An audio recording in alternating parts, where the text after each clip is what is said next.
Tidak ada perguruan tinggi di tanah air yang mahasiswanya 440.000. Betul sekali. Ya kan? Tidak Sangat ada. banyak ya Pak ya. Betul. Jangan sampai ada kata, saya malu gitu Pak ya, saya malu menjadi mahasiswa UT.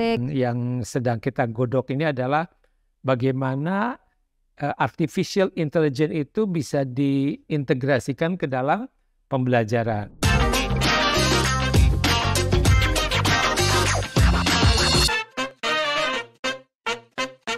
Halo Sobat UT, berjumpa lagi bersama saya Ika Sandia Putri dalam program podcastnya Universitas Terbuka Palembang.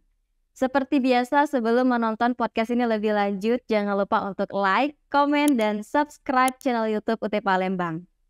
Sahabat UT, seperti biasa, kalau di podcaster kita selalu mengundang bintang tamu yang hebat, yang pasti narasumber yang bisa menginspirasi kita semua dalam acara podcast kita hari ini. Siapa sih bintang tamunya? Langsung saja kita kenalan bersama Wakil Rektor 4 Bidang Riset Inovasi Kerjasama dan Bisnis, Bapak Rahmat Budiman, SSM Hum PhD. Halo Bapak. Halo, selamat jumpa. Selamat Kali jumpa. pertama saya ke bangunan baru Iya. UT Palembang, luar biasa. Luar biasa ya Pak ya. Gimana kabarnya Pak? Alhamdulillah, harus selalu sehat dan harus selalu bahagia. Iya, harus selalu semangat yang pasti ya Pak ya. Ya Bapak mungkin bisa disapa dulu teman-teman sahabat UT Palembang yang mungkin sekarang lagi menonton podcast kita pada hari ini Pak. Baik sahabat UT Palembang yang saya banggakan, saya Rahmat Budiman, Wakil Rektor 4 Universitas Terbuka. Senang bisa berjumpa melalui layar kaca podcast UT Palembang. Semoga semua dalam keadaan sehat walafiat, semangat untuk meraih cita-cita di Universitas Terbuka. Oke, Bapak ngomong-ngomong Bapak baru pertama kali ke Palembang atau udah berapa kali nih Pak? Ini kali kedua, tahun 2017-an saya kesini masih di kantor yang lama. Iya, lumayan lama juga ya Pak ya. Ya. Tapi sebelum panjang lebar nih, kebetulan Nika udah siapin pantun nih Pak. Oke. Pantun buat Bapak ya. Sore hari ke rumah Mamat, tidak lupa mampir ke Lembang. Selamat datang Bapak Rahmat, semoga senang di kota Palembang. Terima kasih. Oke, semoga nanti bisa cicip empek-empeknya juga Pak ya. Oke, siap. Oke, kulinernya mungkin dicoba semua ya Pak ya. Oke, tadi bagaimana perjalanannya Pak? Mungkin lancar, aman? Perjalanannya alhamdulillah lancar meskipun ada delay 15 menit lah. Ini saya baru mendarat 15 menit yang lalu langsung ke UT Palembang ini untuk podcast, menyapa mahasiswa dan pemirsa podcast ini. Oke. Jadi Pak Rahmat ya, kalau misalkan Ika intip-intip profilnya Bapak ya, kayaknya karirnya itu banyak banget pengalamannya mungkin ya. Kalau Ika jelasin satu-satu mungkin di sini bakal sampai malam kita Pak ya, saking panjangnya gitu ya. Nah tapi kalau misalkan Ika lihat dari pengalaman yang luar biasa ya Bapak sebagai WR4, dan salah satunya juga Bapak dulunya sebelum di UT itu penerima beasiswa S3 di luar negeri Pak ya. Mungkin bisa ceritakan Pak awal karirnya. Baik, saya mulai gabung UT itu tahun 1999 sebagai dosen, kemudian 1 tahun kemudian saya diminta menjadi sekretaris jurusan, sekitar 2 tahun saya menjadi ketua jurusan, kemudian dapat beasiswa dari UT untuk sekolah S2. Setelah S2 saya dapat beasiswa dari Bank Dunia untuk S3. Saya ke Inggris waktu itu, ke Scotland tepatnya, ke kota Dundee di University of Dundee ngambil education. Itu riwayat pendidikan saya. Kemudian pekerjaan di UT, setelah kembali dari pendidikan saya menjadi koordinator International Office selama 2 tahun lebih setengah, kemudian menjadi wakil dekan 3 FISIP. Ya, kalau ada FISIPers, salam jumpa. Salam jumpa. Okay. Saya jadi WD3 itu sekitar 9 bulan. 9 bulan jadi WD3 FISIP, kemudian diminta menjadi wakil rektor bidang riset, inovasi, kerjasama, dan bisnis sejak Februari 2021. Oh, sejak Februari 2021 ya Ya, Pak ya, itu berarti awal mulanya gitu ya, ya. Dan kalau kita ngintip sedikit gitu Pak ya, mungkin pengalamannya itu yang didapat, beasiswa S3 itu sih Pak ya. ya, Mungkin ini bisa memotivasi juga untuk sahabat UT yang lagi menonton podcast kita kali ini. Apa sih Pak persiapan untuk mendapatkan beasiswa tersebut dari ya, Bank Dunia ya Pak ya? ya. Jadi yang paling perlu disiapkan adalah teman-teman sekalian kalau ingin kuliah di luar negeri tentu Mhm, harus bisa bahasa Inggris. Selain bisa bahasa Inggris secara lisan, mhm, juga menulisnya juga harus baik. Maka itu harus memiliki skor IELTS namanya. Sekarang oke, banyak sekali LPDP misalnya memberikan beasiswa. betul. Mahasiswa universitas terbuka misalnya yang baru ini saya dapat informasi mereka mendapatkan beasiswa dari LPDP. Mhm. Itu ada satu mahasiswa, saya lupa nama lengkapnya, itu namanya Mas Ijad, itu saya panggilnya itu. Dia di Monash, kalau nggak salah di Monash, satu dia di Australia, kemudian satu lagi juga lulusan usaha terbuka itu di mana di Belanda. Sebelumnya juga ada satu lagi yang sudah kembali itu Oke. dari London College, ada juga yang dari Portugal, dari dari China juga ada. Artinya bahwa mahasiswa universitas terbuka Mhm. itu bisa bersaing, bisa melanjutkan perguruan tinggi, melanjutkan pendidikan di luar negeri. Negeri. Artinya tidak ada apa ya, tidak ada alasan, wah ijazah UT Nggak laku berlaku tidak nih gitu gitu ya, di ya. luar negeri bisa dipakai nggak? Bisa. Mhm. Jadi sudah banyak mahasiswa universitas terbuka yang melanjutkan kuliah di perguruan tinggi di luar negeri dan mereka sangat berhasil karena mereka terbiasa untuk kuliah secara mandiri gitu. Mandiri gitu Pak ya. Kemarin juga sih kalau nggak salah ada juga lulusan UT Palembang Pak ya, alhamdulillah keterima juga di LPDP itu Oke, S2-nya di tahun 2022 Pak.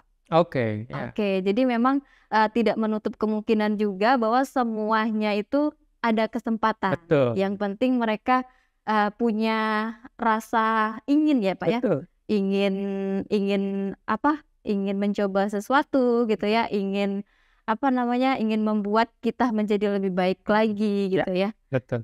Oke, yang pasti Pak kalau misalkan, beasiswa ya Pak ya, ada nggak sih, mungkin persyaratan khusus nih kalau misalkan dari universitas gitu?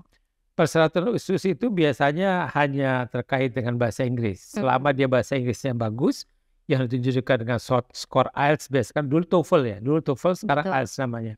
Selama itu apa namanya bagus, tinggi, sesuai itu bisa. Maka dari sekarang buat adik-adik mahasiswa usaha terbuka dari Palembang yang masih di semester-semester awal dan ingin kuliah ke luar negeri, ayo persiapkan dari sekarang, belajar bahasa Inggris, kemudian cari informasi karena informasi itu penting gitu.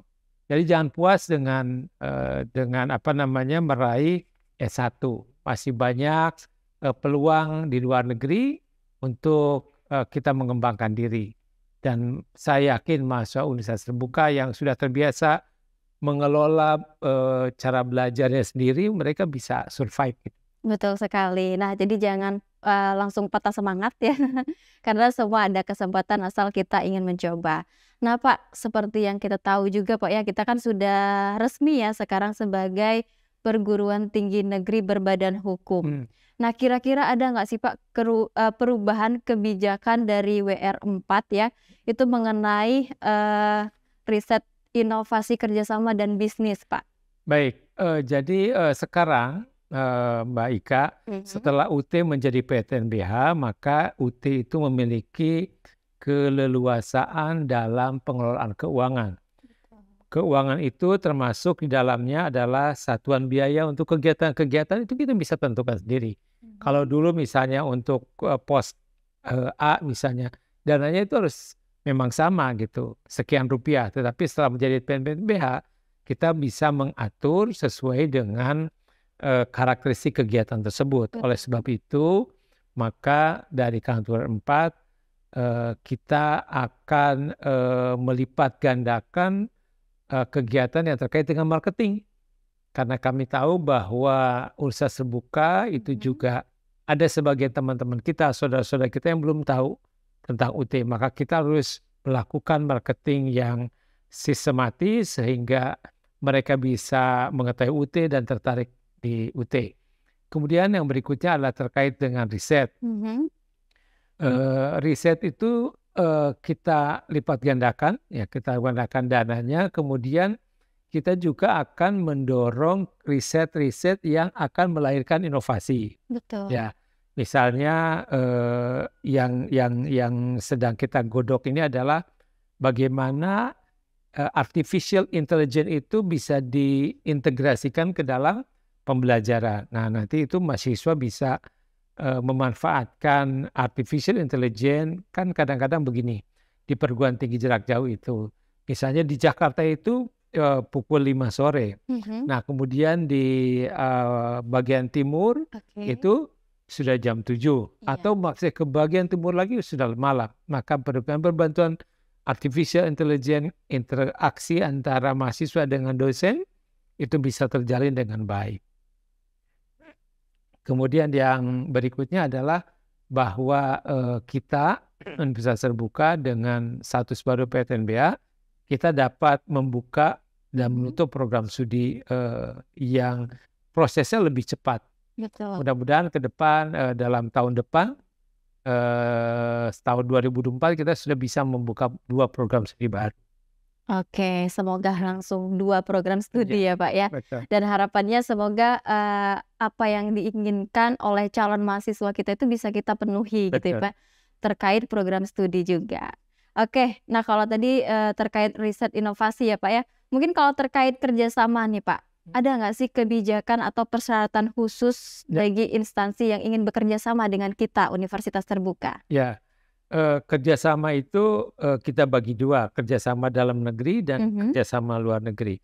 Universitas Terbuka sejak pertama kali didirikan itu memang didesain sebagai perguruan tinggi yang tidak bisa sendiri. Betul. Dia harus bisa bekerja sama. Contohnya di Palembang ini ya, di daerah terjauh misalnya di mana? Paling jauh ya Pak? Yang paling jauh itu di mana misalnya? Mungkin ada di daerah Tulung Selapan kali Pak ya? Tulung Selapan itu kan kita tidak mungkin membangun gedung untuk ujian. Kita kan tidak mungkin. Maka kita kerjasama dengan pihak sekolah, dengan dinas. Betul. Untuk memanfaatkan sekolah untuk tempat ujian. Begitu juga dengan tempat-tempat lab. Kita bekerja sama. Jadi pada prinsipnya kita bekerja sama dengan semua pihak untuk kemajuan bangsa. Itu dasarnya. Jadi bukan untuk kepentingan institusi dulu, tapi yang pertama itu adalah untuk kemajuan bangsa. Karena UT didirikan untuk memberikan akses kepada semua warga bangsa mengenyam pendidikan tinggi. Maka dari itu asas pertama itu adalah bermanfaat bagi kehidupan masyarakat. Yang berikutnya adalah tentu kita harus sama-sama bahagia dalam kerjasama itu. Betul. Mendapatkan keuntungan. Nah, untuk yang luar negeri juga sama. Sekarang tahun 2024 itu kita memproyeksikan semua program studi di Universitas Terbuka, kita jumlahnya ada 43. Tahun 2023 ini semua program studi itu harus memiliki kerjasama minimal dengan 1 mitra asing.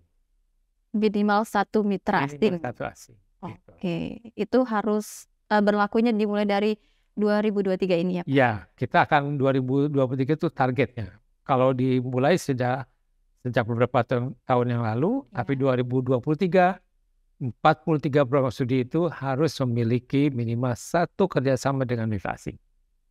Oke, itu goals-nya ya Pak ya. Betul. Semoga bukan hanya 1 tapi bisa lebih dari 1 gitu ya Pak ya. Dan kita tahu juga nih Pak bahwa Universitas Terbuka itu dari awal berdirinya itu memang sudah sangat familiar sama yang namanya jarak jauh, sama yang namanya perkuliahan online gitu ya. Nah, menurut Bapak dengan adanya penyampaian informasi dan edukasi itu melalui sosial media, itu apakah sesuatu yang tepat dalam semua kalangan itu memperoleh informasi tersebut melalui sosial media? Ya, baik. Ketika kita berbicara tentang sosial media, maka kita harus melihat segmentasi. Ada kan masyarakat yang tidak menggunakan sosial media, tidak terpapar dengan sosial media. Jadi kalau kita ingin menyampaikan informasi yang mengenai usaha terbuka, maka kita harus tahu dulu siapa nih yang akan kita beritahu. Apakah mereka itu anak muda ataukah misalnya di atas 30 tahun. Jadi ada karakteristik yang berbeda sesuai dengan media sosial tersebut. Katakanlah misalnya informasi yang kita sampaikan di dalam TikTok, di dalam Instagram, di dalam Twitter, di dalam apalagi TikTok, Instagram, YouTube, Facebook itu berbeda, kontennya berbeda, informasinya bisa satu, tetapi bagaimana itu dikemas itu kan sesuai dengan karakteristik media sosial tersebut. Ya kan, usaha terbuka dalam hal ini Kantor WN4 sejak tahun 2022 itu sudah mulai mengembangkan namanya Grand Design Marketing. Kita ingin melihat marketing yang pas untuk sasaran ini itu bagaimana, medianya seperti apa, sehingga kita bisa menyasar secara lebih tepat. Ya, makanya dari teman-teman di UT Palembang juga bisa memanfaatkan media sosial. Nah tentu informasi tentang pendaftaran lah katakan untuk di TikTok mungkin dan di Facebook serta Instagram pasti beda. Pada informasinya tentang pembukaan.